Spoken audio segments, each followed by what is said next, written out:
This is a Dreamcast disc and is for use only on a Dreamcast unit.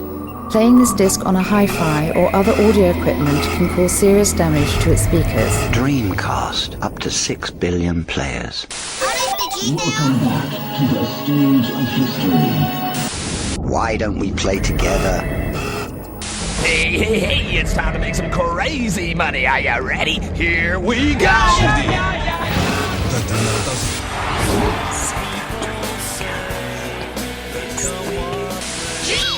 Please stop this disc now.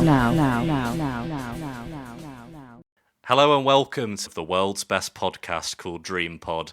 My name is Lewis and I resurrected that classic Tom opener just for one of our guests here today. So first and foremost, welcome back to the podcast, Mr. Derek Pascarella. How are you doing?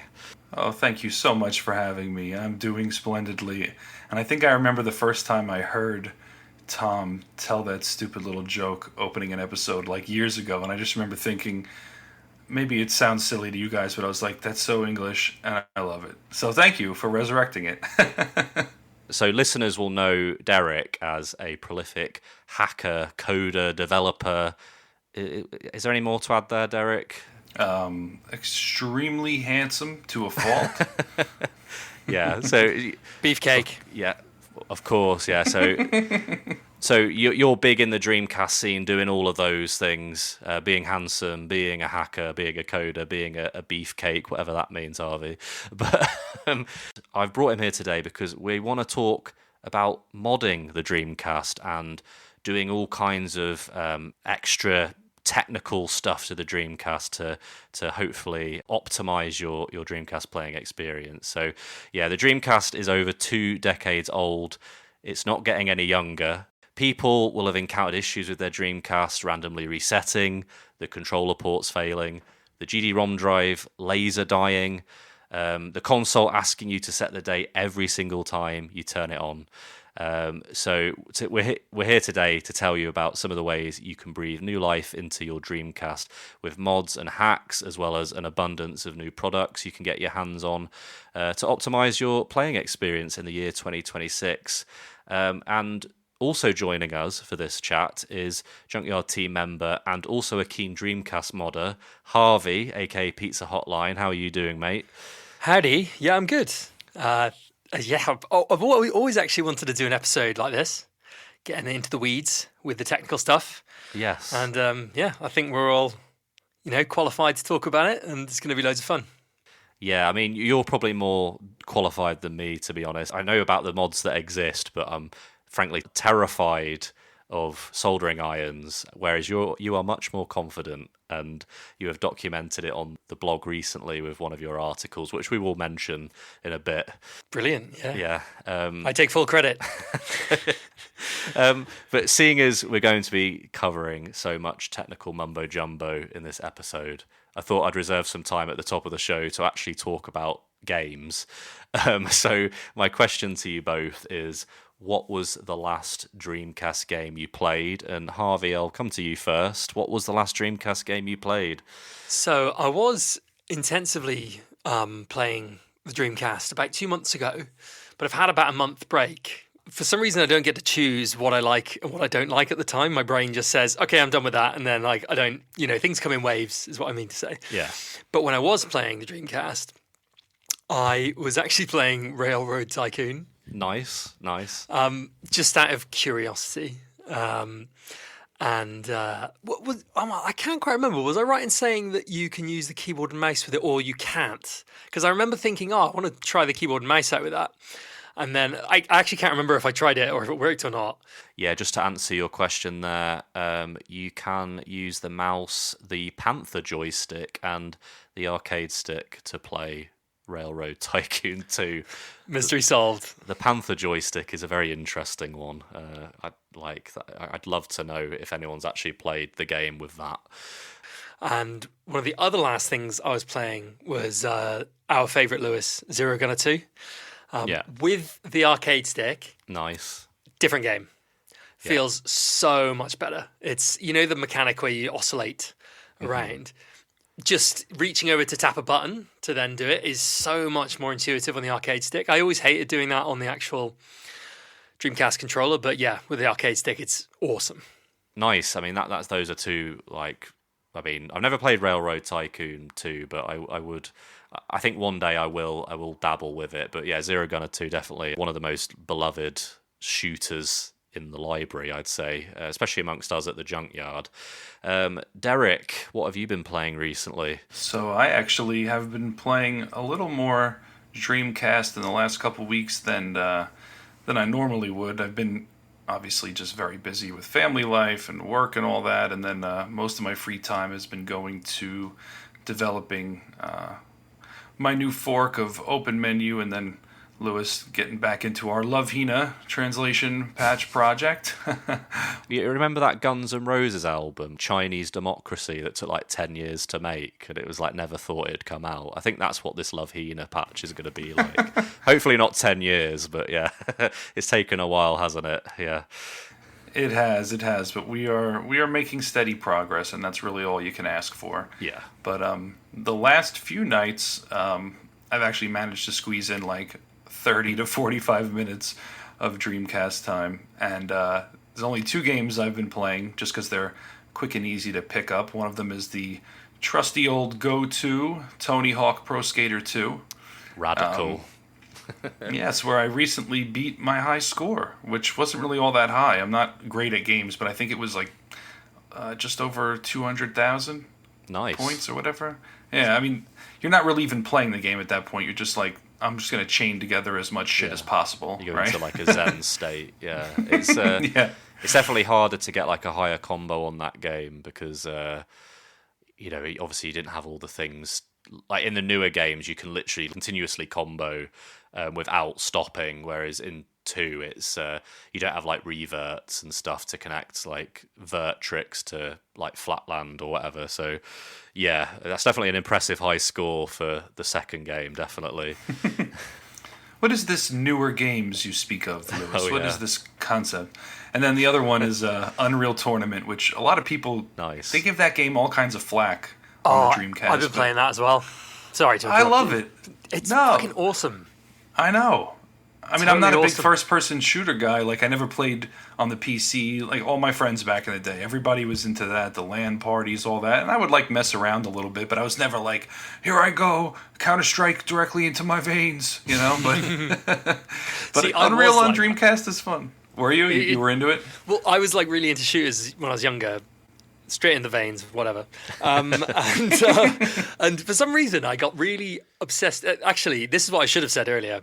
I got really obsessed with this was a few months ago, playing keyboard and mouse games, and I actually thought, guys, we should do a keyboard and mouse episode, like specifically talking about games that exploit the keyboard and mouse. And I ordered the NTSC copies of Unreal Tournament and Soldier of Fortune, and I played through loads of the campaign of Soldier of Fortune, and I absolutely loved it. It's so good with the keyboard and mouse, and it's got that like old school, north like 2000s first person shooter campaign feel, where like Definitely, you talk to some guys, they like tell you there's some terrorists. You go out to try and stop them. There's like a guy, the guy gets progressively more difficult. Then the guy with the shotgun comes, who's really hard. And then like there's some exploding barrels everywhere. And I just had such a great time. But Unreal Tournament, I was playing against bots, and man, that's just fantastic game. Yeah. It's so good with the keyboard and mouse and runs so great on the Dreamcast. Loved it. I know you obviously got the Unreal Tournament for because the American version has the online. But like, is there a reason why you got Soldier of Fortune, like the NTSC version, or is it just like because it was available? What was going on? I was like, it was because I was like, it doesn't run at fucking 60 hertz or whatever. But then I realized that I was totally mistaken. Okay. And you said that if it's running on VGA on a PAL console, it's running at 60 hertz. Is that right? Yep, that's right. Yeah. So I was completely misinformed, but also I think I wanted an excuse to buy more Dreamcast games because I hadn't really collected any NTSC games up to that point. It was all PAL, but I have all the PAL games I want. So I think that was what was happening there. I was like cheekily buying games in other from other regions as an excuse to buy more things. You know what I miss about old FPS games is that, like, I can't remember if Soldier of Fortune has this, but you know where you just cycle through about 50 weapons, and he's just bringing them out, and it'll go from like, you know, a pistol, and then, you know, depending on the game, you'll just get like a ray gun or something like really random. And then you scroll on the mouse ball, and it's like goes through like 16 weapons in like half a second. Yeah. It's like loads all of them. Yeah, it's just like playing just the beginning of the animation of him like grabbing it. And, yeah. I was just going to observe that two great things just happened. One of them is VGA 60 hertz. Great segue into the topics at hand. But the second thing that Harvey, I'm taking pause here. Do you mean to tell me that you have been playing Soldier of Fortune off an actual optical disc with those load times? Yeah, boy. Oh my god! Because I'm masochistic. You still live to tell the tale. Derek, I have a brass gear. I'm unstoppable. That's right. The brass seek balls, times. brass gears. The seek times, they're just delicious. That was actually not one of the. That was one of the other reasons why I wanted to try that game, because it's got like the notorious like seeking, and I wanted to, like, you know, take my brass gear out for a bit of a spin, and you know, I think it actually loaded a tiny bit quicker. I think so, but I have played it it's on like a placebo effect. I think so. You're over here taking your brass gear out for a spin. The rest of us are living on planet Earth. Yeah, little does he know the adjacent plastic gear will be bloody dust in 6 months. But I'm the guinea pig for the world.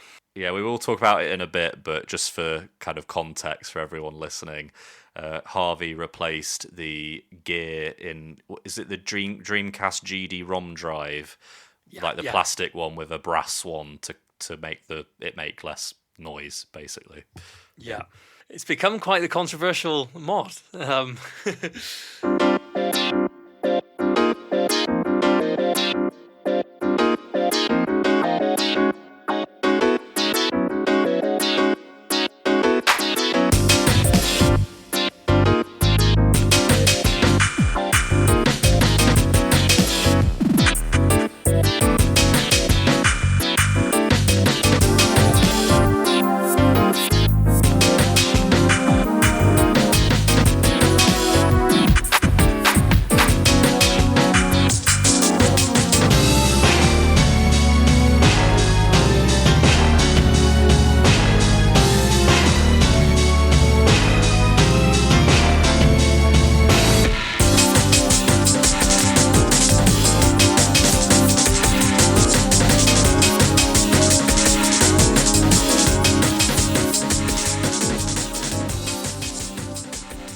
Let's get into our list. By no means is this an exhaustive list of everything that you can do to mod your Dreamcast or add to it. And neither is it a definitive list, although I'm sure Derek and Harvey may argue that some of the things we're going to talk about are probably definitive to their Dreamcast gaming experiences. So the first category that we're going to talk about is ways to play games. So traditionally, as has been the case for quite a long time now, you know, we're talking multiple decades, it was, you know, when I first got into the Dreamcast scene, one of the first things I quickly discovered is that you can play Dreamcast games by burning CDRs. So you don't need to use an official disc. You can burn the game onto a CDR and you can put it into your console. I mean, if you're listening to this podcast and you don't know that, I'm very surprised, but we can tell you about it. I mean, Derek, what knowledge would you like to share with people about this? Yeah. So basically, back in the early days of the console, some guys, I believe it was, I want to say Spain, somewhere in Europe, they got their hands on a Katana dev kit and basically figured out the way mill CDs were authored. And mill CDs were a funny little format, and just that Sega spirit there of, hey, let's create this multimedia kind of, you know, proprietary format disc that has music and video, and we'll sell it. It'll only work on the Dreamcast. People will love it. Oh, what's that? We only made 7 of them, or 8 or 9. I forget how many. Was it like a karaoke CDs, I think? Not exactly. It would open up a player. So if you, by the way, if you checked out Birdcage of Horrors that I did, that isn't a mill CD, but it used the mill CD like software. So it's just a way to play video, display images, and have track listings and stuff. But basically, those mill CDs, the officially pressed ones that were sold, they were pressed on regular CD-ROMs. And there was a method for basically, code execution and self-boot on the Dreamcast. Long story short, they figured it out, and over the years, it went from you need the Utopia boot disk and to just self-booting, to just self-booting disks. And basically, it's a bunch of hackery with scrambling the binary and all this other stuff. And you had to rip a lot of content out or downsample audio and video, or sometimes loop audio, so you have like the same audio track playing in every level type of thing. And then there's still cases where like some things can't successfully be played off CDR. Like there's a lot of Windows CE titles that won't have proper working, I think it's CD audio. There's been some progress with that, but yeah, it's the good old way that we all played games back then before the optical drive emulators came to save our lives.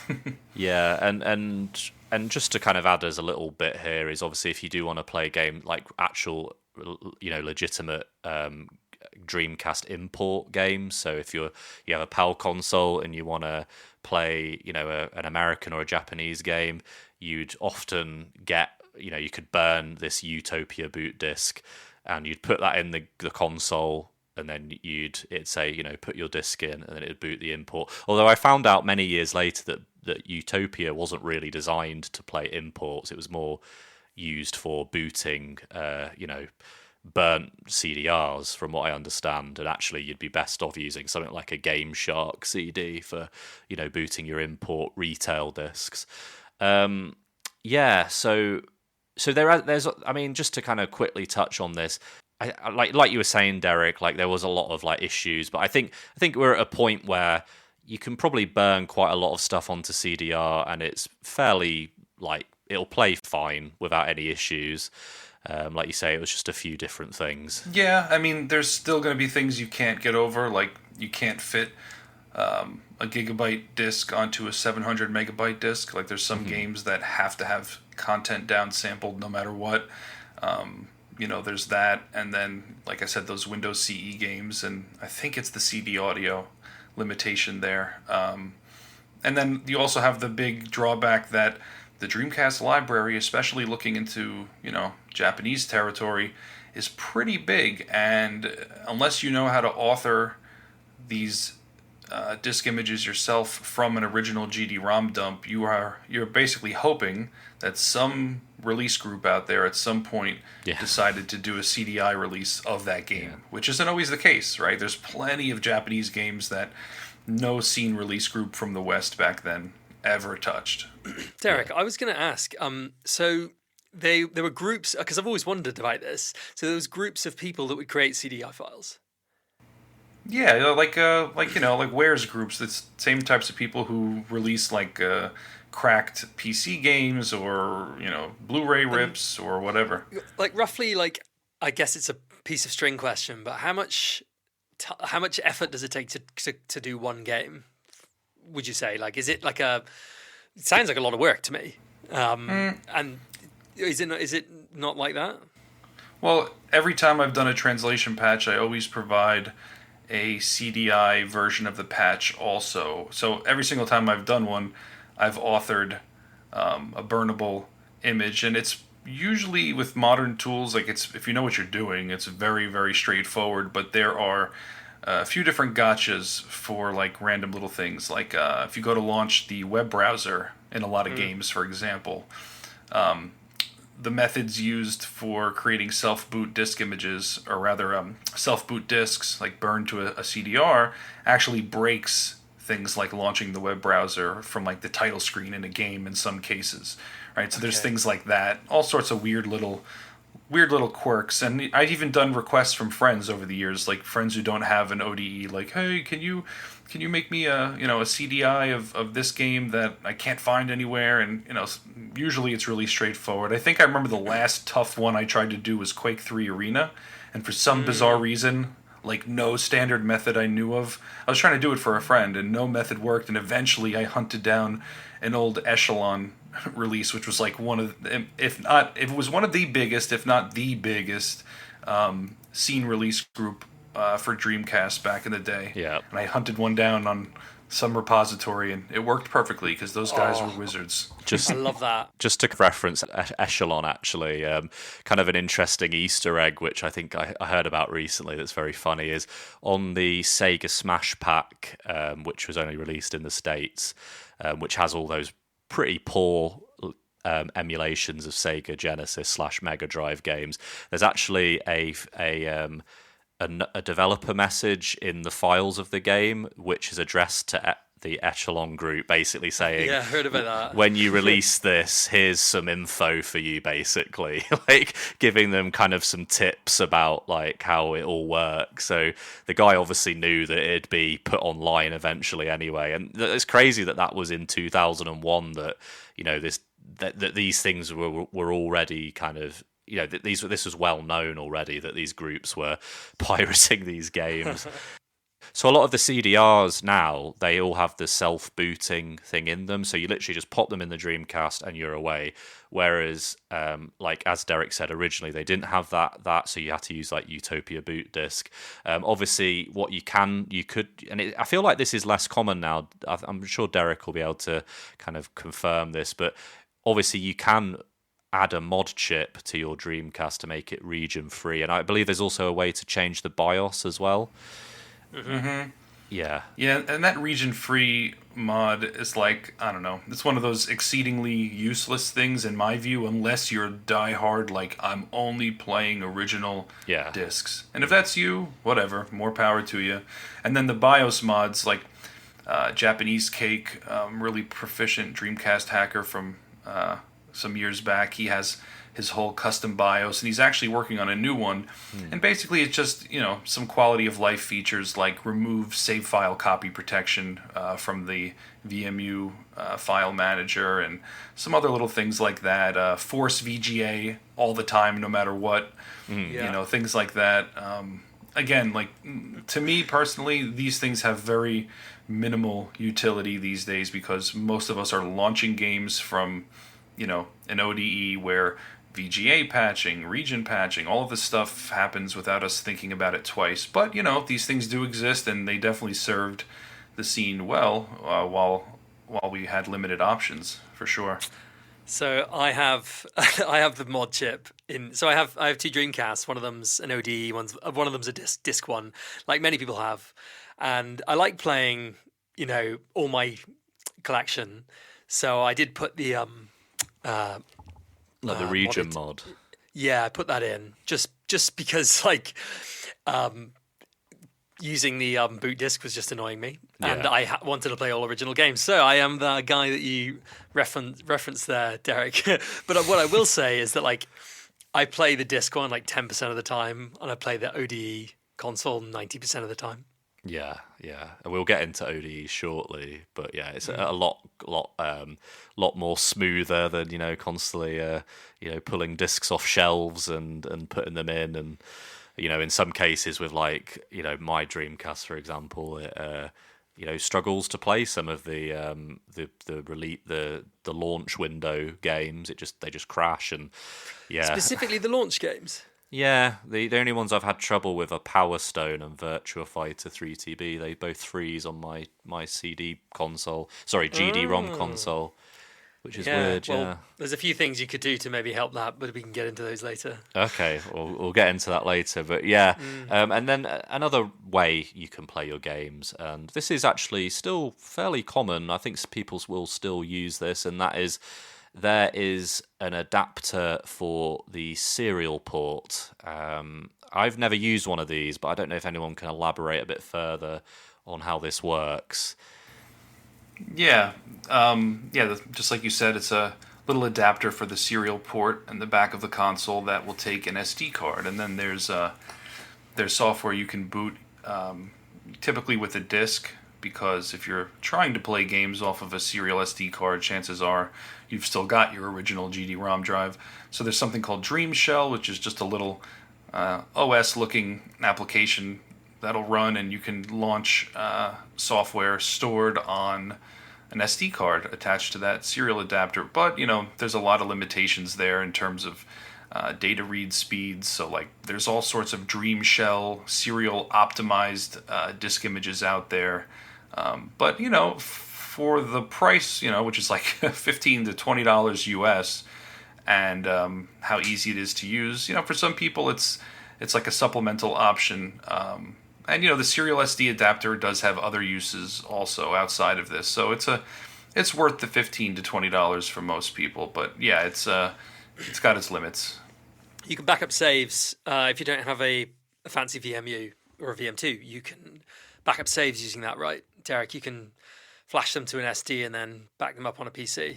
You can, and in fact, when we get into talking about GDMU and stuff, the newest release I did for OpenMenu has a feature that does just that, but I'll save it. Ooh, nice. The other cool thing about DreamShell is you can reflash a BIOS using DreamShell. Yeah, so if you've got if you've got the BIOS, I think it's like you need to have done something on the hardware level with the BIOS first to allow it to be flashed. A rewritable chip. So yeah, you need to do the BIOS mod, and then when you've done that, then you can, because the BIOS in there already, the chip is read only, not read and write. So you put in a new so you can like switch between different BIOSes just like by flashing it, which is, I just think it's such an interesting feature. It's awesome. And it's so awesome, isn't it? Yeah. So what would that be, like region free to like, I don't know, Vanilla. region locked? Yeah. Yeah, like I guess it's like for developer utility, or like maybe I bet you it's people like Japanese Cake. When they're like creating a new BIOS, they can quickly just flash it on to test it. They don't have to like solder a whole chip in. Oh, I see. Yeah. Yeah, that makes sense. Also on DreamShell, you can take photos of the DreamEye, and there's like a gallery, and you can save them. It's quite funny. Cool. Yeah, when I was young and naive, I remember seeing like a clip of DreamShell in action, which, if anyone doesn't know what it looks like, it kind of is, it looks a bit like, when you boot up Windows, it's got like the icons, and I think you've got a cursor and like menus. It looks a little bit like what you might see on like a computer. And I think I was like, oh my God, it's Windows CE in action. Only to realize that is not Windows CE, that is DreamShell.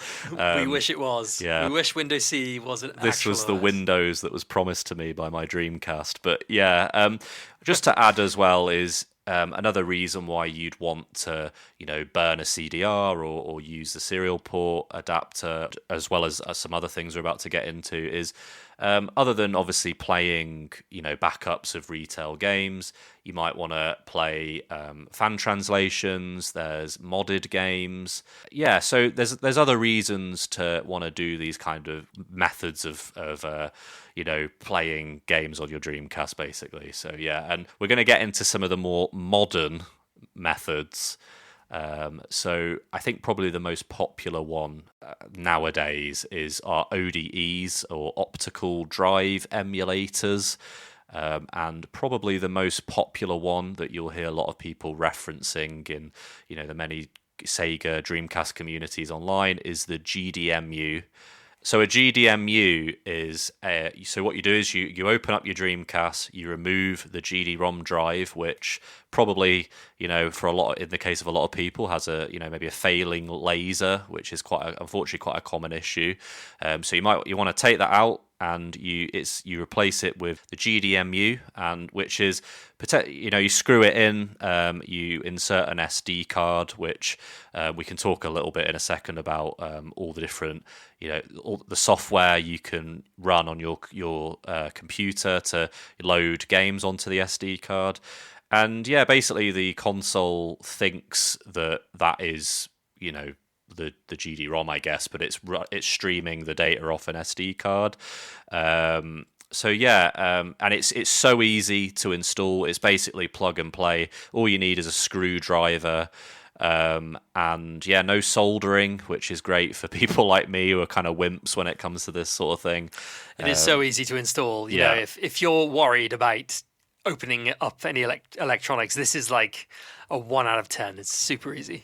Yeah, and there's all different things you can do. Like you can buy like 3D printed mounts that make it so when you put the GDEMU in, it's quite low down in the console. So you can buy a mount to basically make it so that you can insert the SD card from the lid instead of having to reach all the way into the inside of the console. So yeah. The point on those mounts is here's another weird thing about all the clones is that, there's that connector, I don't know what you call it. It's like a beige coloured connector that connects to the motherboard. Yeah, like the SD card extender, yeah. No, not that thing. The thing that, like, the port that the GD-ROM drive would have clicked onto. Oh, it's okay. like the serial port. Oh, yeah, yeah. On different clones, there's different heights of those. So, like, you have to buy a certain mold to match your height. Otherwise, the mold will like stick up like about 2 or 3 millimeters out of the Dreamcast, and you won't be able to close it because it'll touch the SD. There's not enough clearance for the SD card, basically. Okay. And I bought the wrong one, and I had to spend like an hour sanding the bottom down. Like it took me forever, man. Yeah. So just bear that in mind. And I believe do you know the person who developed this, Derek?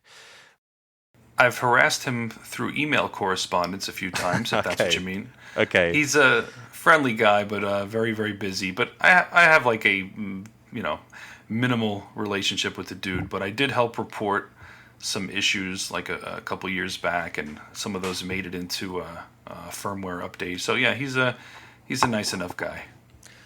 I'm curious, Derek, is he the kind of guy who works on other retro console things or Dreamcast stuff, or is it kind of just a one-off thing, and he does other things? No, he's done a lot of things. He's developed optical drive emulators for Dreamcast, aka the GDEMU. He did Saturn, Rhea, and Phoebe, which are the best if you ask me. He also did the Doc Brown for the FM Towns of Marty, and then we the got Wizard. the Marty reference in there. The hot stuff coming in. Oh yeah, and then even better, the menu software is called Almanac. Amazing. And then on FM Towns, he created an ODE called The Wizard. And so, yeah, he's done those 4. And they all pretty much function the same way. It's like numbered they all look the same. Like, if you looked at them, you'd be like, oh, yeah, same DNA. But he's mainly a hardware engineer, but really talented guy. Yeah. So that brings me on to my next question about all the Chinese clones, which, 95% of people who have a GDEMU have a clone, right? And, like, does this guy not make them anymore, or does he make them sometimes? Because I heard that it's like a impossible to get situation. You got to be front of the queue, or know a guy who knows a guy. Like, what's the story with that? and what's the story with all these clones? Are they made at the same place, or are there loads of different factories making them? Or does he what does he think of them? Does it bother him? Yeah. We'll go into a Seinfeld bit. What's the deal with clones? Well, the way it started with the ordering process was like really, really nuts at one point. It was like he would randomly update the blog and tell people like, here's the ordering window, be there or be square. And like, that's still largely how he ended up doing it up until his last sale. But he he at least did it a little ahead of time. So the trick was you go to his website, gdmu.wordpress.com, you go to any post. I think you had to comment to subscribe, and basically that would just make it so anytime he posted, you would get an update. And you'd see a post that said, GDEMUs or Rheas or Phoebes are going on sale this day and this time. And you're just there waiting for the ordering page to, you keep hitting refresh until the ordering page lets you submit an order. And you submit the order, and eventually he reaches out to you with a PayPal invoice or whatever it would be. You pay for it, and, you get it a few weeks later. People blew it so out of proportion, like that you had to do like a rain dance to the gods or something to get one, and it really wasn't that. God, yeah. Yeah, and it wasn't that bad. I mean, granted, it was not streamlined, and I always wish that he would just get some help manufacturing tons of them and get them sold through various distributors, but it just wasn't. He's like a hobbyist. They were hobbyist devices, and he hasn't sold a GDEMU, I think, since I want to say 23. And they've become like prohibitively expensive for him, the components he's used. So he's told me, yeah, it is, unfortunately. He told me, I've been working on this GDEMU Pro but I don't know if I'll ever be able to, bring it to life just because of the cost of components and his limited time to develop it all. But those Chinese clones, I mean, obviously he's not thrilled with it at all, and I'm sure it didn't really hurt him maybe from like a business sales perspective, like at least, and this is just me totally speculating based on what I know of him. I feel like it was more of a, oh great, now an inferior copy of something I worked so hard to create is out there, and people are experiencing issues with it, and now the consensus is, oh, I tried a GDMU, it sucked, But those clones are made by a bunch of different people, to answer your question there, Harvey, and varying degrees of quality. Some of the earlier ones had issues, and I hate to support or tell anybody to go buy knockoff products, in this boutique retro space, but there really aren't any other options. So, if you go to AliExpress and you grab a 5.20.5 GDMU for like $50, you pretty much can't go wrong. They're all pretty stable and well made these days. I've done installations for a few different people and set them up, and it's been a while and no issues reported. So it's just how it goes. 5.20.5 is the current version, is it? Yes. Yeah, cool. That's good to know, because I remember I got mine in a trade from a guy who was like, "Oh, it's broken, it doesn't work," and I thought, I'll see about that, and I got it to work, and that was like 5 years ago, and it has just been amazing.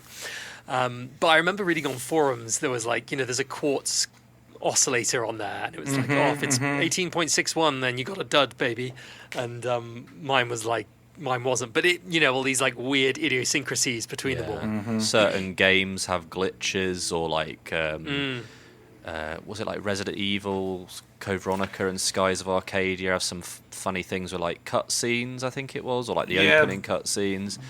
Those had bugs that were not related to being clones. That was actually like a timing issue. Like GDMU by default was always trying to stream data as quickly as possible from the SD card, and not necessarily mimicking the original GD-ROM read and seek times. But that was fixed with updates, I believe, and so the updated clones resolved that issue, from what I understand.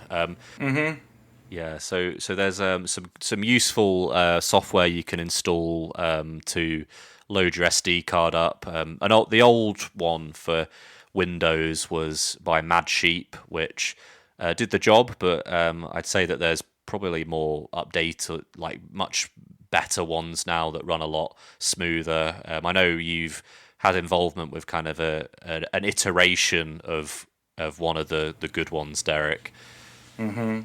Yeah, so if you're new to GDMU or not, just go to Google, type in Open Menu Virtual Folder Bundle, and it's my fork of Open Menu that basically gives you virtual folders, subfolders, tons of new features, and then the card manager that you can use on Windows, Linux, or Mac has also been greatly enhanced. Artwork assignment is super easy, folder assignment, moving things around, sorting, ordering. It's all I've really done. I mean, I couldn't stand it anymore, and I started looking at this. I said, I know I can improve this, and not to stroke my own ego here, but I'm very proud what I managed to pull off with all of that. Yeah. Thank you. Thanks for making a Mac version, because anyone who owns a Mac who is into retro gaming loves being punished with the lack of support for these kind of things. So thanks for that. Yeah, well, thanks. You can thank the service to everyone. Well, you can thank Sonic, who did the original card manager software that I modified. But even trying to build the Mac OS package the right way was like crazy. But big takeaway here, guys, like GDMU, it's not like you put your SD card in your computer and you just have a drag and drop file system. You have to use a third-party application to, add, remove, edit, move around games, all that. But it's super easy. It's very robust, very bug-free, and it is the only ODE for Dreamcast that is definitely 100% compatible with the entire library. Though USB-GDROM, which we can mention next here, it's probably the same, but I have experienced very minor compatibility issues over the years, some of which have been addressed. Others have workarounds, silly little things. But USB-GDROM, from Nemo, the Russian developer who also created the original 3DO ODE. He still sells his. You can go to the website and get a PayPal invoice, and it'll come from. It used to be Russia. Now it comes from. Oh my gosh, why is it escaping me? Country adjacent to Russia, not Ukraine. Oh my gosh, what is it? Oh my god. Georgia? No, not Georgia. Not Georgia. It doesn't matter. And as soon as we hang up and I walk out of my office, I'm going to be like, it was that. Yeah. Anyway, great device also. It takes a USB thumb drive, which is a little more obtuse because you need older ones that are compatible with the USB controller on the board. And older ones tend to only go up to like maybe 256 gigabytes max, but those do have a drag and drop file system. So you just create folders, subfolders, throw your GDIs or CDIs in there, and you're off to the races. Oh, I was going to mention the serial feature. Sorry, Harvey, you mentioned about backing up and restoring VMUs with Dream Shell. So, and then we'll move along here for the sake of time. But I added a feature to OpenMenu two revisions ago called Serial VMU. Concept being some people don't have a VM2 or a VMU Pro or whatever it is. So all you got to do is get that serial SD adapter for like $15 or $20. Get an old SD card, even if it's like a 10 megabyte one, doesn't even matter. Well, you would never find 10. Okay, let's say 16, 32 megabyte, right? Some interval there of 8. Plug it in, and you go into OpenMenu settings. You enable serial VMU, and it will give you virtual per game VMUs backed up and restored automatically as you launch games. You don't have to think about it, and there's also support for up to 5 slots per game. So in some cases, you may want that instead of just one dedicated virtual VMU, but it works amazingly, and it's pretty cool. Like, I have no use for it personally, but tons of people were like, oh my god, this is amazing. I was like, I figured everyone who wanted that had a solution by now, but not true. So another ODE we're going to reference today is Mode, which is by the company Terra Onion, which is also actually usable in the Sega Saturn as well. So it's interesting that they made it compatible with 2 different consoles. I wonder if anyone's ever said, you know what, I'm sick of this being in my Dreamcast, I'm going to put it in my Saturn. I don't wonder if anyone's done like a switcheroo like that. But yeah, I've never used the Terra Onion Mode, only used the GDMU. So I know you have used it though, Derek. Mm-hmm. Yeah, I have one of everything, if not more than one, just because I'm sick. But Mode is actually funny. Sick in a cool way, though, like sick dude. Yeah, sick, bro. Yeah. Well, the M in Mode stands for multi, the multi-optical drive emulator. Yes, that makes sense. And Mode is pretty decent. Like, a lot of people like it.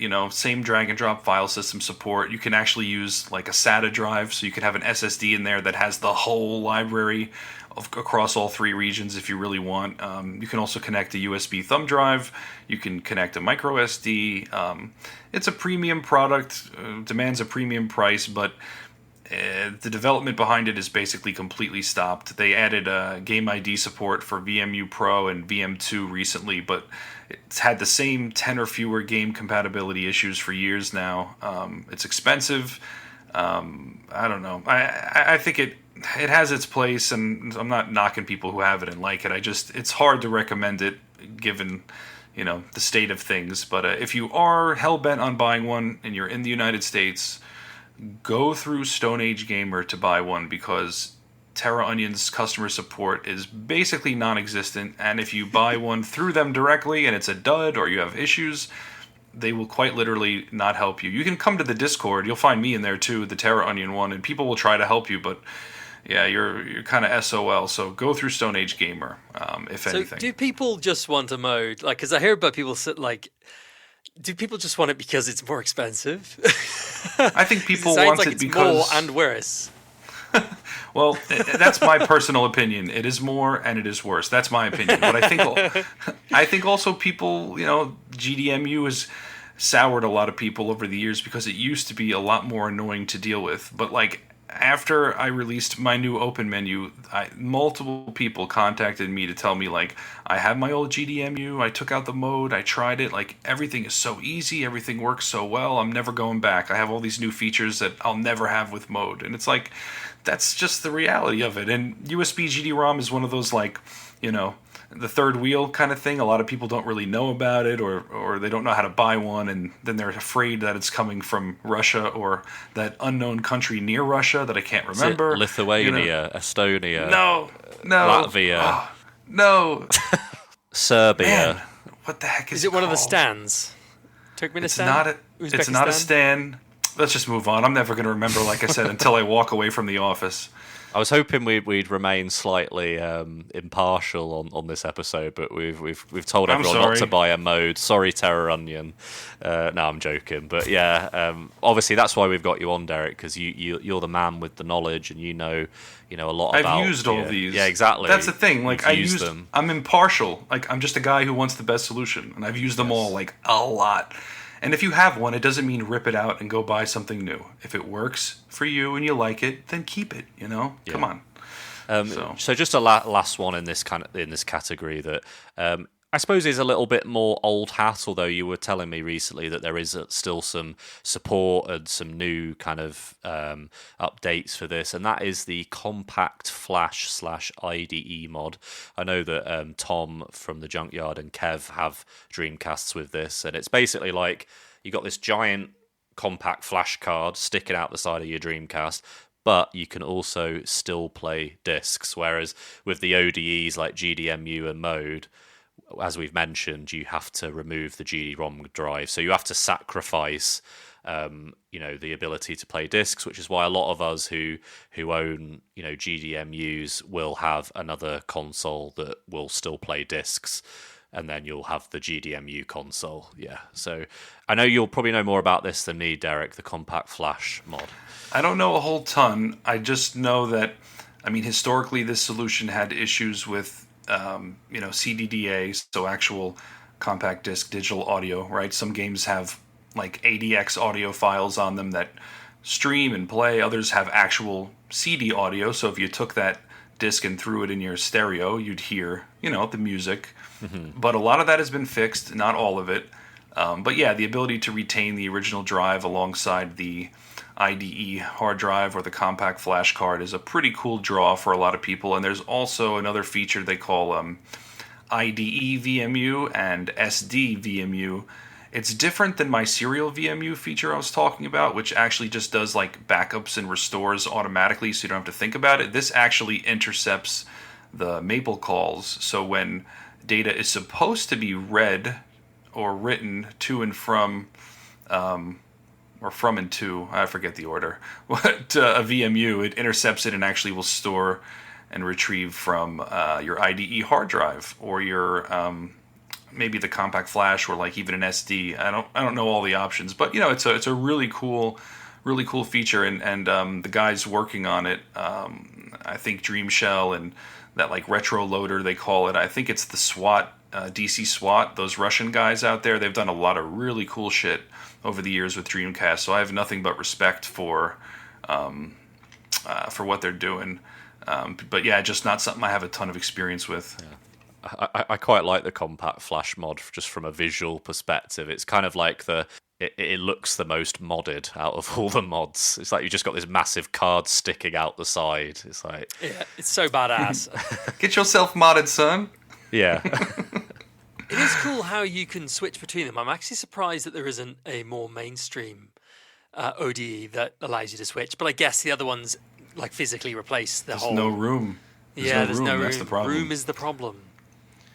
So like if you, on the one hand, there's no room, but on the other hand, the IDE and compact flash versions managed to do this somehow. So like technically it could be done, but like at this point, who is developing new commercial optical drive emulators for Dreamcast? We have GDMU clones. We got the guy in the approximate Russian country selling USB-GDROMs, and then we've got Terra Onion, who's just not progressing anything with the products. They just sell them, which is fine, whatever. But no one's new, no one's making anything new. But who knows? Maybe one day we will, and that'd be pretty great. I got to tell you, if there were a way to have both and it was like robust and just worked perfectly, who wouldn't be like, I'm all over that, right? Yeah. But also, we all need problems because, well, if you're like me, you need problems with things because that keeps you interested in wanting to fix them. Like, imagine if the Dreamcast was just perfect. Well, It would be a nightmare, wouldn't it? Because we like all. The I don't little have to problems. imagine. It is perfect. Can we kick him? Can we boot him? Lewis, do you have like host privileges? Can you just like boop out of here? No, Get out. Harvey. I'll take my brass gear and leave. Go take it out for a spin or whatever it is you do. My brass gear is clearly too much for you boys. It is. It is. One thing about GDMU that we just wanted to mention as kind of a caveat, and I know Derek knows a little bit more about this, is that the VA0 model of the Dreamcast, which you can correct me on this, Derek, that's like the first ever kind of iteration of it from Japan, is that right? The Yeah, VA0. exactly. Yeah, I think the usual tell, besides like serial numbers, if you open it up, it would have the metal fan and like heat sink and such, right? Those, I think so. So a guy in our Discord bought one of these VA0 Japanese consoles, and he was like, "Oh, I want to install a GDMU," but I read that it can cause issues, like it can fry the motherboard and stuff. And so I googled it, and like this this thumbnail for a YouTube video comes up, and it just says, "It'll make your Dreamcast explode." So I'm like, what the heck's going on with this? Because obviously I don't own a VA0 Dreamcast or any Japanese Dreamcast actually. So yeah, what's the deal, Derek, with installing a GDMU in a VA0 model Dreamcast? Yeah, this is one where like there's all these anecdotes of like, hey, I installed a GDMU in a VA0 4 years ago. You could find these posts all over the internet, and it's kind of difficult to argue with results, as they say, right? How are you going to tell somebody, no, that's your imagination. None of that is happening. So with that in mind, the creator of the GDMU himself, right? He points out on his own webpage, listen, the VA0 uses 5-volt logic, and that's on the the GDROM bus, the G1 bus. The GDMU was designed for 3.3 volt logic, and he says if you do not modify the VA0, either the GDMU or the Dreamcast could become damaged. And operative word there, could become damaged. So I ended up looking into this a little bit, and I found the FPGA that the GDMU uses, the Cyclone 2. It's technically rated for 4 volts maximum continuous input voltage. So, that's max. That's what it's rated for. But then also, of course, they have to include like absolute max stress rating. I'm not a hardware manufacturing expert, but I understand how there could be like 2 distinct data points there. And the absolute max stress rating is 4.6 volts, but that's still almost half a volt under 5 volts with the VA0. So it just seems like a really silly thing to me to risk. But if you're somebody who's been running this for years, I doubt it's a reason to say, well, I better go buy a VA1 and swap it out, But it's definitely a word of caution people should heed, if you ask me. Yeah, Are definitely. the VA0s Japanese only? I don't think any of the Western models ever was a VA0. Oh man, I could be wrong on this. And I've always heard beware, or can't do this mod, whatever. I've never seen one, so I've just assumed they were Japanese only. So I have one in a box actually on the shelf behind me. It's my I have a few complete in box Dreamcasts just for display, and it's a Japanese launch model. But I've never done anything with it other than been like, well, there you go, you're on the shelf now. I have like 4 other Dreamcasts I use for different stuff, but that one's just purely museum piece. Time to unbox it and put a GDMU in it and see if it blows up. Oh my god, we should do a live stream. Yeah, let's do it. And instead of a stupid thumbnail, yeah, and we could have our own thumbnail of Derek's house on fire. It'll be great. Yes. Let's talk about controllers, Lewis. Yes, there's a lot of controllers, and it seems to be kind of booming actually at the moment for like new developments. Like you said, the ODEs are kind of stagnant as far as like new developments, at least in new hardware and new products available. Obviously, you're always developing stuff in regards to the GDMU, but I saved myself there. But yeah, controllers. probably one of the first like proper controller mods, and arguably the best. I don't think there's much debate, although, yeah, anyway. And that is Chris Dioglu's DreamCon, which is a wireless Dreamcast controller, or the newer iteration, which is the DreamCon S. That I believe you send him your Dreamcast controller, and he will mod it to be wireless. Is that right? That's one option, or you can just that was when his earlier models that would actually use original shells and all original parts. The S is a brand new shell, but he still uses original controller PCBs, the analog stick, the D-pad. All of that stuff is original because you quite literally cannot manufacture something that has parity with the original controllers. You just cannot get the same analog stick, none of that. So that's also why nobody out there is really doing quite what he's doing. But yeah, in my opinion, and just full disclosure, he's a very good friend of mine, great dude, and he just loves the Dreamcast, and he's such a perfectionist, and he's just so into like preserving the original experience. So DreamCon, and you said the latest iteration, the S model, is like the only thing that looks and feels just like the original, fully wireless, supports, all the peripherals and the different, sockets there at the top, VMU, Rumble, all that stuff. Does not support the microphone, though.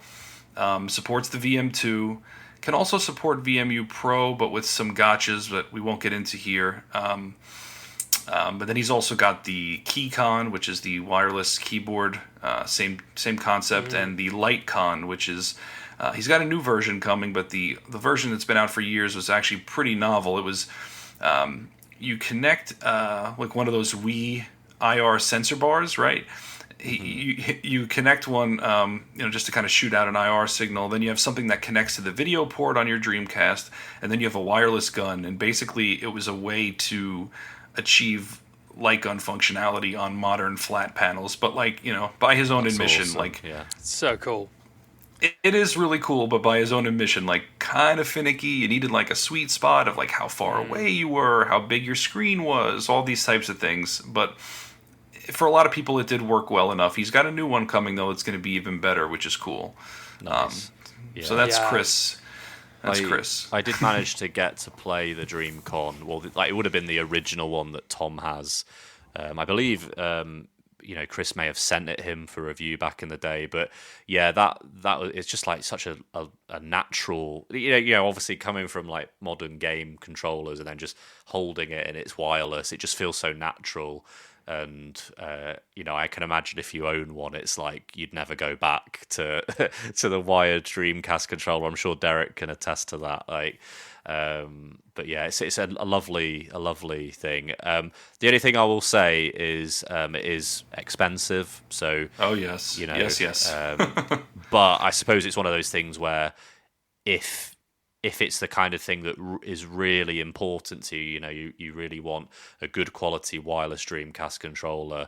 It's kind of a premium product that I guess, you get your money's worth. To me, that's true. I mean, some people just will call it a ripoff. And look, everybody has their opinions, but he's one dude who just makes these things to order. You know what I mean? It's and there's a lot that goes into them. So if it's too expensive for you or not worth it, the great news is you're not forced to buy it. And there will be another alternative that's very, very good coming up from 8-Bit Mods that we can talk about in a moment here. I don't know Chris, but I can imagine his workspace is a Dreamcast junkyard. Because if he's whipping up controllers and putting it must be insane. Yeah, I mean, I've contacted him a few times and he's brilliant, really helpful, and gets back in minutes usually. I had some trouble with my VM2, and we'll get onto that one later. But yeah, he's a great guy, and I'd always be happy to support his work because he's so attentive with his products. Yeah, just a last thing on the Dream Mod stuff from Chris. Is stuff like the DreamCon, can it be updated at all? I hope you're listening to this, Chris. Once again, I will say that it'll be so worth your time and effort, my friend, to make these things updatable. Okay, so no. Unfortunately, no.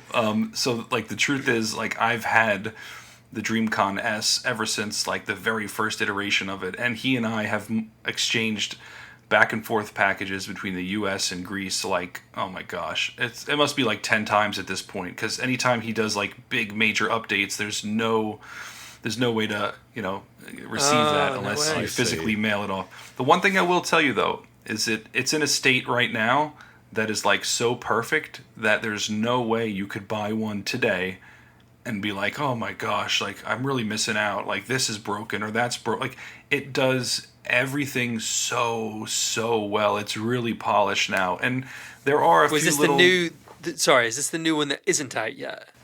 No, this is out. The new Lightcon is the one. Yeah, the Lightcon S. That's the one that he's making a new one that's going to be loads better. But the Dreamcon cool. S as it is today is like awesome. It's to me it's like perfect. Awesome. But yeah, one day we'll get some updatable controllers, Chris, right, buddy? Yeah, from what you've told me, Derek, it really sounds like he's kind of developed it with so many. Like you said, he's a perfectionist. There's things that you're telling me in regards to kind of compatibility with stuff, and even when we get onto like the VM2, like the amount of effort he's put in, it comparatively to other, companies. We'll get onto that, I'm sure. But so there's an interesting new product that kind of turns your turns your Dreamcast controller wireless in an interesting way, and that is the new BitLink from 8-Bit Mods, which is very interesting. So you there's a thing that will slot into. So it's like it basically looks like the Dreamcast Rumble pack, and you slot it into the second port on the controller, and then I believe you have to connect it inside the controller, which is apparently an easy process to do, and it will turn your controller wireless with built-in memory and Rumble. Like I feel like for what it is, it's a relatively affordable option. Yeah, potentially. It's awesome. Definitely. This is huge for people who want the DreamCon experience of like the OEM controller. They're not part of that sycophantic group that's like, I hate the Dreamcast controller.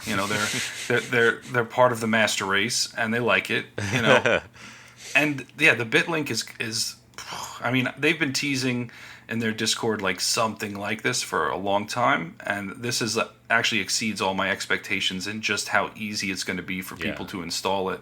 And if you've already invested in the VMU Pro and you like it, it's going to work seamlessly within that 8-Bit Mods ecosystem, and it's going to have all sorts of cool stuff as time goes by. Charge it, I believe, like when you have what? The VMU Pro, is that right? It can charge you money, Harvey. It can charge you money. Wait, so is there? I'm just trying to work out where this thing begins and where it ends. So there's a battery in that pack, and that gets charged. You charge that, and then that will charge the VMU Pro. Yeah, it's like a Yo Dog meme, basically. Yeah. Yes. So for the people out there, the full kit, which includes the pack that you put into the controller and the dongle, which goes into the console, so that is $69.98. Which, like we were saying, if it's not kind of like exactly the same as like a Dreamcom where that's a fully modded controller. This is, you're putting something in your controller to mod it to make it wireless. So it might not look as pretty and as flush as a Dreamcom, but it is an affordable solution for sure. And it's seriously frictionless for those who just want to play. There's so many people out there, I'm sure, who would play retro consoles way more if it wasn't. Some of the mods are quite complicated. Yeah. Not to mention too the wireless receiver for the BitLink, which they will be selling separately after customer pressure. You can pair all different types of wireless, controllers and I think keyboards and mice and stuff with it too. So like, there's other ways to achieve that today already. If that's your goal, just use aftermarket, or not aftermarket, if your goal is to use like non-OEM controllers, keyboards, and mice, there's already cheap solutions for that, but the BitLink receiver is going to be quite affordable, and it's going to not only work with the Dreamcast BitLink kit, but also anything else you've got compatible, which is pretty cool. Yeah, and so like Very other cool. examples of those receivers, you've got the Blue Retro, which I believe 8-Bit Mods has a version of on their site that they sell. You've got USB for Maple and the Pico to Maple. And what's cool, and it's something we'll discuss in a second, is that if you are one of these people who believes that the Dreamcast failed because it didn't have a second analog stick on its controller,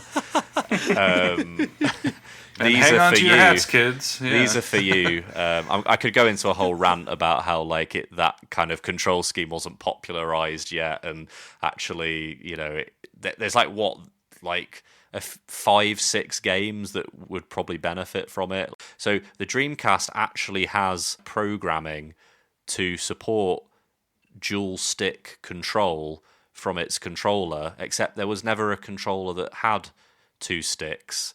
Obviously there was the twin stick, but I'm talking like analog control. So they're getting ready, weren't they? To Yeah, just in case so they there's put it this in obviously theories that they were going to maybe release a dual stick controller at some point.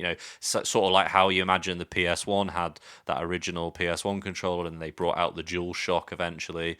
And what's interesting is both Quake 3 Arena and Unreal Tournament were programmed to support dual sticks. So if you use something like Blue Retro, or presumably the BitLink dongle, you can use a PS4 controller or an Xbox One controller with dual sticks, and those games will support it as if out of the box, which is absolutely insane to me. They were so perfectly future proofed. And so another very popular peripheral that many people use is the Brook Wingman SD, and that is also great for this kind of thing. Allows you to use a range of controllers, USB and wireless. One thing to mention about the Brook Wingman is that up until very recently, it's been pretty, I wouldn't say impossible, but pretty difficult to grab one. They obviously made so many, and then they all sold out. There has been ways to get them. I think, Harvey, you mentioned you grabbed one when it came up for sale at some point. Yeah. Well, I have quite a funny story about the Brook Wingman. Yeah. So my story was that I think I've already said this earlier, but if you put an alert on CEX, if you live in the UK. Oh, yes, yeah. And they come up maybe once every 2 months. Sex alert? That's Sex right. alert. Yeah. Nice. Okay, continue. And yeah, I basically bought it in 3 minutes, and I managed to get it. But somebody must trade one in every 3 or 4 months on average or something. And I got one. But before I got the Brook Wingman that I currently have, if you look on CEX, there is a listing for the very first Brook Wingman that I've never heard anyone talk about, and I've never seen until I bought one. This was a few years ago, and I've already sold it, but it's grey, and I think it has half the VMU capacity.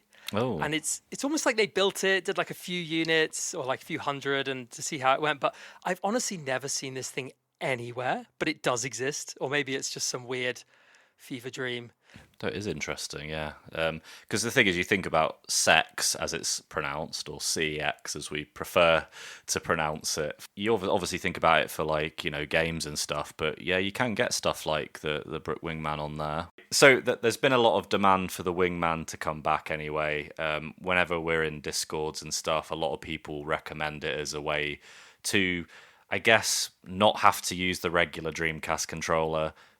I think we all here love it, but a lot of people don't. So you want to use your Wingman, use an Xbox controller instead, for example. So yeah, a lot of people asking them for it to come back, and it's coming back as the Wingman SD2. And yeah, it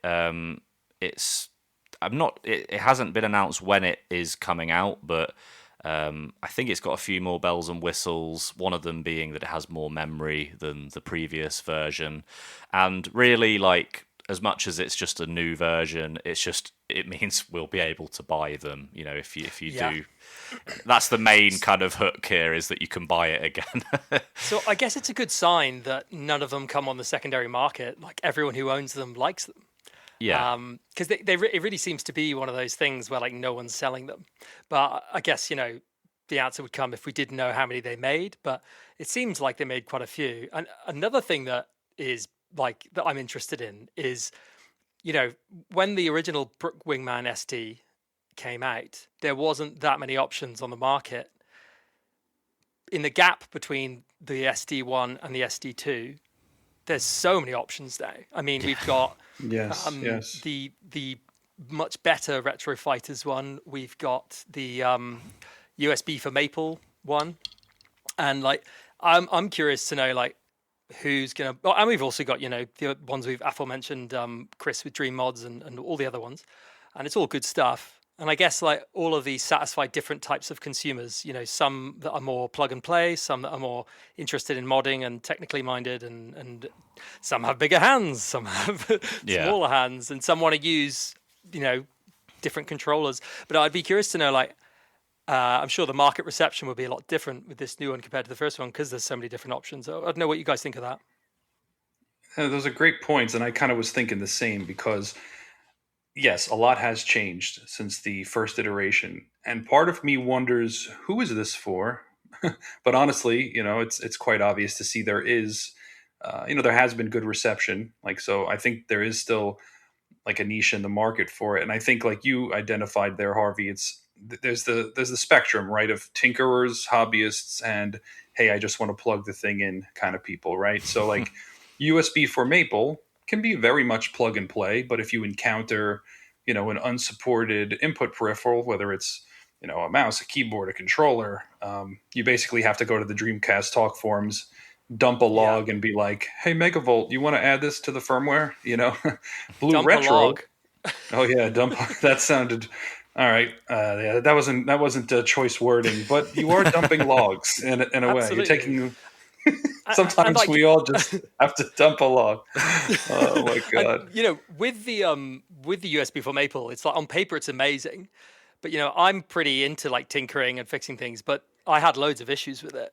And if you're the kind of person who, you know, I just like think, I can't really remember what they were, but I remember thinking to myself at the time, I thought this would be easier. Blah, blah, blah. I think maybe it was my crappy soldering skills, but yeah, I'm just kind of reinforcing your point. Oh, if you try to build it yourself. You tried to build it yourself. Sorry, interrupt you. Yeah. Okay. Because you can buy them pre-made from a few different sources. Yeah, I think at the time they were only available, like, on eBay USA, and the postage was a lot. And I quite like soldering, so I was like, go on, let's masochistically try and solder this tiny thing. And it's really tiny. I'm warning whoever gives it a go, it's a bit of a fucking nightmare. Like, I've done so many different soldering jobs, and it's just, like, small and bending wires around and getting them to sit in the right position, and drove me mad. Yeah, it makes sense. You've got Blue Retro too, so like Retro Time over there in the UK made that adapter. I don't think it's in active production anymore, but you can still buy, you know, AliExpress, eBay, Etsy, all these different shops, probably Tindy also. You can buy these Blue Retro adapters. A lot of them are pretty ugly. You know, it's it'll be like 4 Dreamcast controller port pigtails connected to, you know, like a central receiver.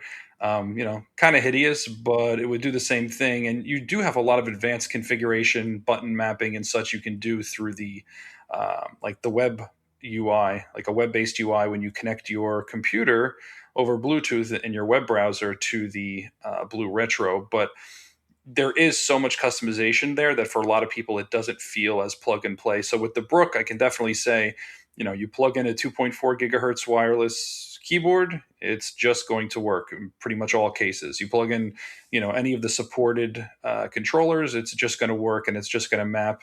It's going to map in a way that's like logical and predictable. So I guess there still is a demand for such a thing. But if I may, the biggest letdown to me, and I tried to pester them once, maybe twice on X about it, was like, you want this to be the next generation of your, old Brook Wingman adapter that was so beloved. But, we've come a long way with how we, store save data for Dreamcast games. And for them not to include a micro SD slot and do game ID for per game virtual VMUs when you've got support, there's so many different devices that will do this. Pico for Maple, USB for Maple.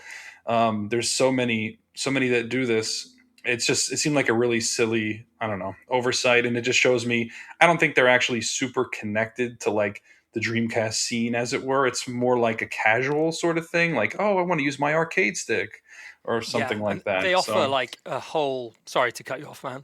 They offer like a whole range of different adapters. So when they've got like passionate folks like us lot saying, could you incorporate this? They're a bit like, we're just freaking, we're just like, you're right, basically. And they offer so much stuff. I get it. Yeah.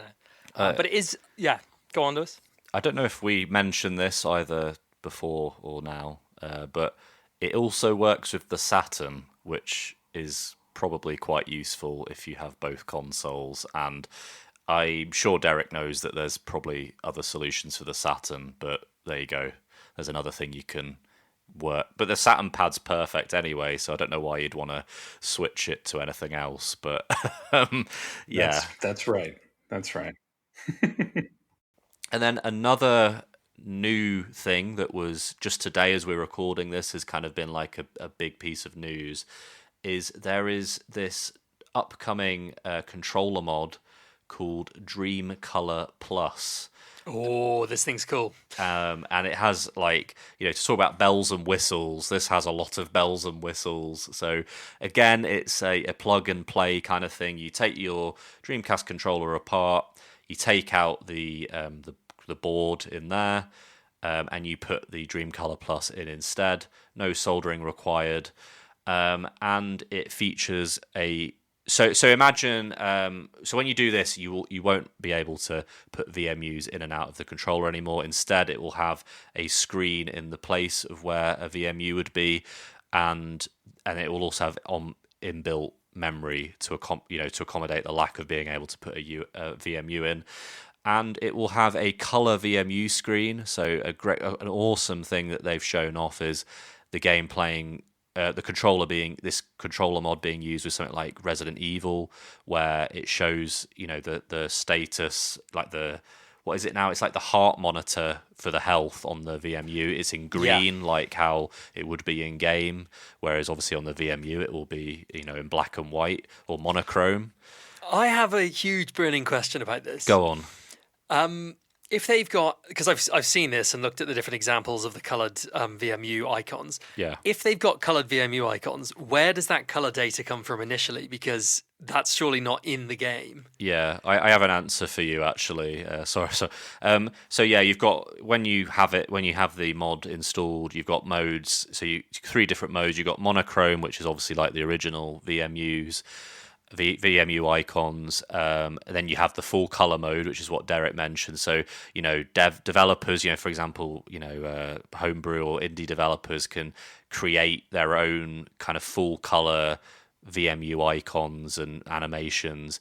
But then you also have the palette mode, which, to explain that, which makes sense, is a little bit like how when you have like the Super Game Boy or the Game Boy Color, how when you'd put a regular monochrome Game Boy game in those, it would give it a palette of a specific color. So if you play something like Pokemon Red, it would have like a red sort of tint to it, whereas obviously usually it'd be black and white. So it will create kind of a color for it. But as for like the full color mode, they will be a kind of like I say, the obscure games probably won't have that kind of programmed unless someone was to come along and do it. It'll be more in demand games like they show off, like Sonic Adventure 2 and Resident Evil, for example. But yeah, one of the big developments that's come out of this, and it was something they mentioned previously as a possibility, there will be an option for you to have a second analog stick on the Dream Color Plus, and they've even 3D printed a controller front to accommodate this. And so with the little So screen, cool. you'll be able to, change the inputs. Like I say, games like Quake 3 and Unreal Tournament will accommodate it straight out of the box. And obviously, if you've got twin stick games like Virtual On, or even indies like Xenocrisis and what was the other one? Xenocrisis and Postal. You will obviously be able to use it with those, like how you would with the twin sticks. So yeah, this is a really exciting thing. They also confirmed this would have a microphone built in as well, so it's going to have literally everything. You got the onboard storage, you got the rumble, you got the color VMU screens, and microphone support. So yeah, you can speak to Seaman with this controller mod, so that is always a good thing.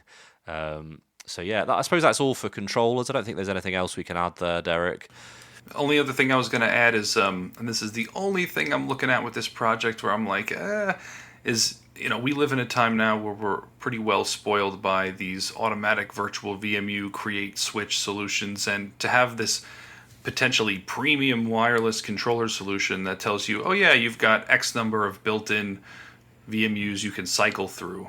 And that's it. It's kind of like, really? Like, you're going to leave that on the table with all the rest of the stuff you guys are adding to this? So I've mentioned it to them, like, guys, just either put a micro SD card slot in there or make it so that your onboard memory is like significantly bigger, and I will add the Game ID support to open menus so you don't have to worry about running out of space. Like, to me, it would just be so silly to be using something so premium and you're like, oh wait, let me cycle to my other VMU where the save is. Like, these days, it's, I don't know, to me that's like a big hit to the user experience. But everything else, really, really cool, and obviously I'm gonna friggin' buy one, so One thing I would add quickly about controllers is one of my favorite little tiny cheat mods is to replace Derek, cover your ears, to replace the stock Dreamcast thumbstick with a Xbox One thumbstick. Super easy, costs like $1, and it is a game changer. Do you know if there's any dead spots, like when you're trying to use it? So what you have to do is you have to trim off maybe like 1 or 2 millimeters off the top of the stick, the stalk. Would it be a stalk? Let's see. You pull off the old Sega thumbstick, and then it'd probably be better to file it down, and you just want to take a little bit off and then pop on the Xbox One stick. Apparently, loads of other sticks work, but with the Xbox One, it's got like a rubber top and a plastic bottom, and you can buy one that has like a white bottom and a grey top, and it just looks like it was made for it. Yeah. It looks amazing. That's cool. So I have all my controllers modded with that because it's concave and not convex like the other one. And like after using a concave thumbstick, going to convex is like hell. So yeah, with the little bumps on top that just like pierce into your thumb. It's not the best design controller, sadly, but just a quick one to mention, actually. And one of the other affordable options for wireless controllers is the Retro Fighters Striker DC Wireless, or Wireless DC. I can't remember what configuration they've got the name in, but yeah, this is a kind of more modern designed Dreamcast controller. It looks a little bit like an Xbox controller, and yeah, it's wireless. It is much better than the wired iteration of their controller, which had a lot of issues with build, triggers breaking and stuff like that. Everyone I know who's had these Striker wireless controllers has said that they've kept up fine. There's been no breakages or whatever. But so it has a little dongle that you put the VMU in, which connects to the console, and then the controller itself connects to that. It's USB-C chargeable. It's pretty good. I think that the triggers on it are a bit plasticky, if that makes sense. Like they're a bit, I don't know, they don't feel that robust, even though they are more robust than the wired version. There is also a fight pad called the D6 that is also wireless. It looked really nice when I first got one, except the the D-pad is micro switched, and while fighting game aficionados love micro switches, you don't really want it on a D-pad. When you're doing combos on something like Street Fighter, you don't want micro switches to kind of be clinking under your thumb as you're trying to like do a Hadouken or something. And yeah, it just wasn't for me, unfortunately, despite it looking quite nice.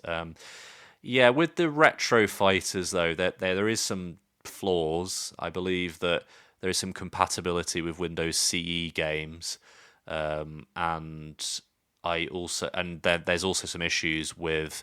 I think it's the VMU Pro, isn't it? Just some saving. I've heard people say that they've been using the VMU Pro from 8-bit mods with the Retro Fighters controllers and having save corruption. So something to watch out for. Yeah, it has its issues. I think some of the Windows CE stuff, a lot of it was fixed. I checked in on that recently, but I know there still are some issues. But the problem is also there's several hardware variants with these too. Like, for example, I bought one of the launch ones, knowing it wasn't going to be like a favorite of mine, but I bought it anyway. I just shipped it off to Greece again yesterday, so Chris could help perfect VM2 on that hardware variant, because there's yet another one that his customers have sent them in. He bought one, like just trying to make VM2 perfect with it, and he had it all ironed out, and then I tested out. I'm like, nah, man, still broken over here. And then we looked at it, and it's yet another hardware variant. So that's the thing, like, you never know what you're going to get or what you bought originally. For the price, look, they do a job. Hard for me to personally recommend them. If you have one and you've liked it and nothing's happened to you and never had an issue, then great. You're not one of the people that has come across something. And not everybody plays every game and tries everything, right? Some people, they just never encounter it because it's just they haven't come across it because it's not something they would normally do with the machine. So that's perfectly cool. And by the way, Belarus. The country was Belarus. Okay. Excellent. We got there. I wouldn't have guessed that one, but yes. So we mentioned a lot about the VMU Pro and the VM2, and I guess we'll move on to those now. So the VMU, obviously, even the Kenji Tasaki, when we interviewed him, he was the Sega peripheral development manager at the time of the Dreamcast, and even he admitted that while the VMU was a cool idea, he said about how he understood that the battery life wasn't great. If you've ever put was it the CR2032 cell batteries in a Dreamcast, it goes through them in like 5 minutes. The screen, obviously, those kind of monochrome screens from back then. So we're so used to backlit screens now that you have to kind of do the thing where you angle it in the light correctly just to see the screen properly. So for a long time, people have been modding the VMU to have a backlight and rechargeable batteries. But people nowadays are developing kind of whole new modern gen VMUs. And the first one I'd say of this kind of new batch was the VM2 from Chris, which I know you're a big fan of, Derek. Yes, I am. I got one of them like really early on when it was basically like prototype, and it delivers on exactly what it says it's going to do, right? It's lets you manage as many virtual VMUs as you could possibly want, and then with mode or open menu, you've got a transmission of game ID. So when you launch a game, it tells the VM2, hey, this is Power Stone 2 or this is Sonic Adventure, and it'll either create a virtual VMU for it if it doesn't exist, or if it does exist, it'll load it up automatically. So basically, you never have to think twice about running out of storage anymore. You have a dedicated virtual VMU for every game. And one of the other cool things about the VM2 is just how accurate its emulator is. So, you figure running actual VMU software, which is arguably like a really important... Yeah, the mini games. It's arguably like a really important capability of one of these devices. It's really, really accurate and damn near perfect on the VM2. So that's, that's an awesome thing. And obviously for people like me, like the backlit screen is fantastic as well. Mm-hmm. I have loved mine. I just think it's so great. I had a few, when I got it running, after I got it running, and just the seamlessness of it is so cool. Yeah, love it. The he recently updated. Well, not recently. When I was using it a few months ago, he updated it with the ability to see the name of the game, which was a nice quality of life improvement. Have there been any other things that are similar recently, Derek? There was there's a few. Well, one of the main things he was working on is getting it to function perfectly with all the Retro Fighters variants, which has been a huge time sink. A few other little quality of life things, like an open menu, for example. People kept saying, "I'm so surprised to get this demand or request, rather, like, hey, my clock battery is dead. Every time I boot up the console, I have to set the date and time. It would be so cool if, because I have a VM2 that always has the correct time, if when I go into open menu, it would be so cool if, like, open menu would automatically get the day and time from the VM2 and then set the console time." And the first time I got that request, I was like, really? Like, this would really change your life? Like, just go get a cheap little battery mod, like, but eventually I heard it enough times, I was like, well, I guess I'm doing this now. So one of the things Chris added was support for querying the VM2 for its in time, because like an OEM VMU, you could always do that, but he never added support for it, and neither did 8-bit mods with VMU Pro, because they were like, why would anybody ever want to query the VMU for the day and the time? So that was one of the things he added, which is a neat feature for some people. It won't prevent the set the day and time thing every time you power on the console, but at least once you start a game, your save files will have the right day and time. And I guess it's also useful if you're playing Seaman and stuff, right? You need proper calendar. To say the saves with date and time is actually such a game changer, because obviously you can see when you saved. So like if you got multiple saves, like I think it was in Blue Stinger, I was going through like three or four VMUs. I was like, which save is it? And then I could just look and see which one was more recent. And huge. That's a good point. Yeah. Huge pain in the ass. Gotten rid of that. You don't really, these things, these extra bits, and they are handy. Yeah. So price wise, the VM2. What we talking? It's been a while since I last checked. Oh, I don't even remember. Let me. £120, I think I paid for it, or 100. It's just over £100, right?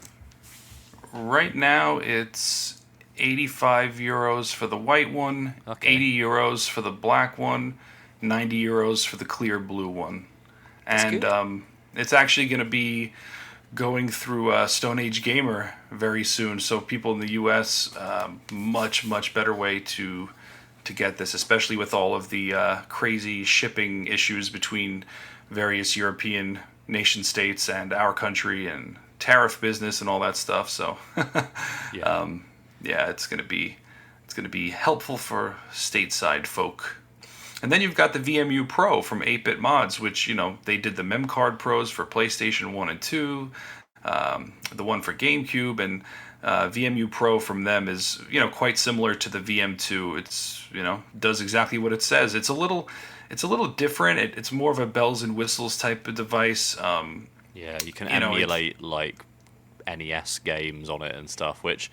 Look, I love the VMU, but I don't know if I want to play like Super Mario on that little tiny like the little tiny buttons. But it's cool for like the Power Stone mini game or whatever, or like a Chow. But I don't know if I want to be like doing like sick tricks on Super Mario, like going to all the doing all the glitches and like jumping through walls or whatever the speed runners do on a little screen like that and little control pad. But I have no interest in emulating. When I saw that, I was like, great, like anything can do that these days. Like I felt maybe it's a bit cruel to say, but I felt like it was like a waste of time. They could have, I don't know, but I just thought, why? But I guess like a lot of people will probably buy it because of that, and then it's the kind of thing that you do once and never do again, if you ask me. But what's the current update with that? Because I haven't checked in with how that's doing, because I remember there was a few teething problems, which is normal for this sort of product. But how are they doing now with it? I mean, they're releasing firmware updates pretty regularly. I'm in that Discord, and people report little things here and there. It's hard to know if the device actually has any issues that aren't the fault of like aging hardware or Retro Fighters controllers. But by and large, it's like functioning wonderfully. The only thing that's still only area that it's really behind VM2 is in emulating actual VMU software. So it uses the Elysian Shadows. Actually, it's called Elysian VMU from Falco VMU emulator. It's really awesome, but it's not as in a perfect state as the VM2 one. But they're still actively developing it. It's getting updates and fixes. So it's not. Yeah.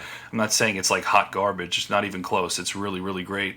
And then it's also it has like two settings, the VMU Pro, for maple timings. It has like standard and alternate. So if you're using, the out of spec Retro Fighters Insanity, you would often set it to the alternate timings, and even then it doesn't always work perfectly, whereas now VM2 is going to be absolutely rock solid perfect with all the Retro Fighters wireless dongles. So if that's important to you, right, that's one key difference. But I think they boiled down to this kind of: VM2 is meant to deliver like a really original, authentic VMU-like experience with obviously enhancements. VMU Pro is like a reimagining, and it does a lot of cool things, right? Like the screen, you can do color palettes. You've got a really awesome like visual file manager. Like when you go into the VMU save file manager in the BIOS and you see all the little animated icons and all that, like you can see that right there on the screen instead of just like a file list like they have in VM2. So, I mean, like, again, it's bells and whistles, but it's really cool stuff for some people. And the cool thing is we've got all the options today, right? Yeah. And just one thing to add is obviously a reason you would want to get a device like this. It's a very easy way to play, save files that you download online. Like maybe, you can't be bothered playing through like, the first 2 discs of Shenmue. Maybe there's a save file that drops you straight onto the third one, something like that. Or, there was DLC released for the Dreamcast. So Sonic Adventure had quite a few DLCs, which are basically just save files that you put onto your VMU. You can run around Station Square with a Christmas tree, or, for the Floygan Brothers connoisseurs out there, I believe there is a 12-month pack of DLC where each month has a different theme, and boy, we all want that. See you later, guys. Yeah, that's so funny. I think there's like a Crazy Taxi 2 DLC where it makes it like evening, which is quite cool. And all the pedestrians are cheerleaders. Yeah, stuff like that. So it's this is an easy way to do that. Obviously, you can easily put all the VMU mini games. I think Harvey, you explained that there's literally just a folder. I think Derek gave it you where it's just all the VMU mini games. Drop them on, done. On the VM2, but I presume it'd be the same on the VMU Pro. Just easy kind of way to get all these things on there. Whereas back in the day, you'd have to get like what was the name of the browser disk? It was like a Dream Explorer, or there was a disk that had all these different saves on it that you could download. And whereas this is just quick and easy. Yeah, you can't beat it.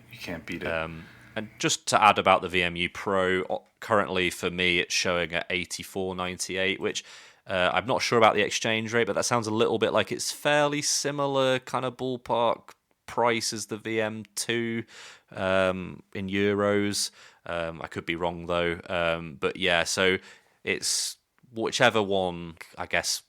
Maybe if the VMU Pro has some extra features that you prefer, maybe that's the one you want to go with. Whereas what I will say about both, though, is that for that price, you're getting, a VMU that's going to be the one to end them all. You're not going to be sorting through your VMUs, trying to find which one has your save for Shenmue on it or something. You've just got it all in one place, and that's it. You won't ever need to take it out of your controller.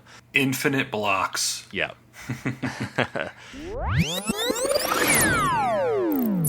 Intermission time.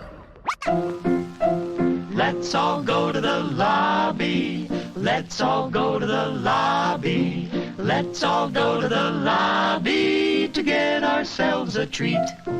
Delicious things to eat. The popcorn can't be beat. The sparkling drinks are just dandy, the chocolate bars and the candy. So let's all go to the lobby to get ourselves a treat.